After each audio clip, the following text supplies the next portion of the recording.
Tombouctou était une ville universitaire. Les manuscrits de Tombouctou sont des manuscrits qui proviennent d'une université. Ils sont donc plus riches et il y a des thèmes qui évidemment répondent à ce qu'on peut trouver dans les manuscrits occidentaux. On est sur plusieurs centaines de milliers de documents. Tout dépend si on parle de Tombouctou, de Djenné, pris isolément, ou de toute la zone du désert. 95% des manuscrits de Tombouctou ont été sauvés clandestinement, puisque l'évacuation s'est faite pendant que la ville était occupée par les islamistes. C'est donc la population noire qui, très discrètement, a sauvé ces manuscrits, puisque ces manuscrits n'étaient pas dans une bibliothèque, mais disséminés dans plusieurs bibliothèques privées. Il s'agit de familles qui gardent jalousement ces trésors. L'avantage, c'est que ça les a protégés jusqu'à nos jours. Parfois, dans des conditions extrêmement difficiles.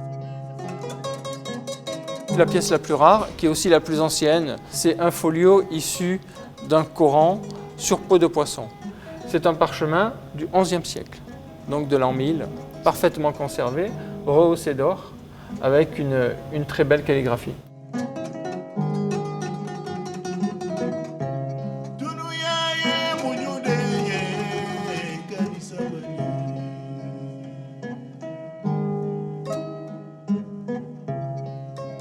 Les Bambara sont un peuple plutôt guerrier. Il y a les Peuls, qui sont les pasteurs, les nomades. Vous avez les Touaregs, qui parlent le tamashek. Ces langues n'ayant pour la plupart pas d'écriture, elles sont transcrites en graphie arabe. Les pages ne sont pas numérotées. En bas, vous voyez qu'il y a un petit mot, qui est en fait le premier mot de la page suivante, que donc vous pouvez repérer en haut de la page de gauche.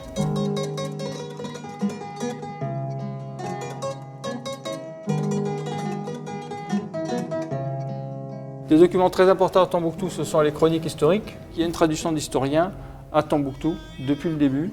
Et donc ce sont les premières histoires du pays des Noirs écrites par des historiens noirs.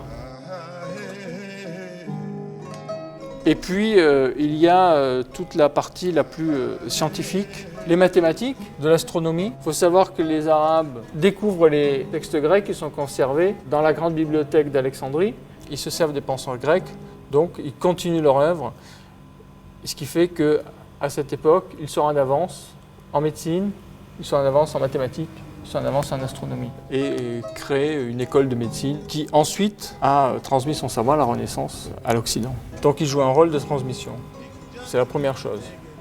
Ils jouent aussi un rôle qui est un rôle de commentaire, c'est-à-dire qu'ils ajoutent leur plus-value, leur part. On le voit très bien en philosophie, par exemple, saint Thomas d'Aquin parle en même temps d'Aristote et de celui qu'il appelle le commentateur, qui est Avicenne. On vous présente ici des textes juridiques, 9e, 10e siècle. On est au croisement de la religion, du droit. Le droit était un objet d'étude, était un outil de gouvernement, donc on est quand même dans des sociétés très structurées. La charia, les fatwas sont des jurisprudences rendues par les savants sur des cas pratiques en se basant sur la tradition tirée du Coran. Ici on a des prières et ici on a des textes soufis, puisque le soufisme est largement pratiqué à Tombouctou. Donc le soufisme qui est incarné par ce qu'on appelle les saints, les marabouts. Il y a dans ces textes des siècles d'enseignement religieux, puisqu'à Tombouctou il y avait de grands théologiens. Et dans cet enseignement religieux est prôné les droits de l'homme, la tolérance. Il y a des textes juridiques qui parlent du droit, justement du droit des femmes, du droit des enfants. Les femmes à l'époque étaient lettrées, pouvaient aller à l'université. C'est une femme qui est l'auteur de cette version, qui le transmet à son enfant. Une maman a effectué cette copie pour son fils, qui montre aussi qu'à l'époque, à cet endroit-là, les femmes avaient la possibilité de travailler, de transmettre des documents écrits. La destruction des manuscrits a été tout de suite opérée de façon très très brutale, parce qu'ils sont de vrais enjeux. On le comprend très bien quand on voit ce manuscrit-là.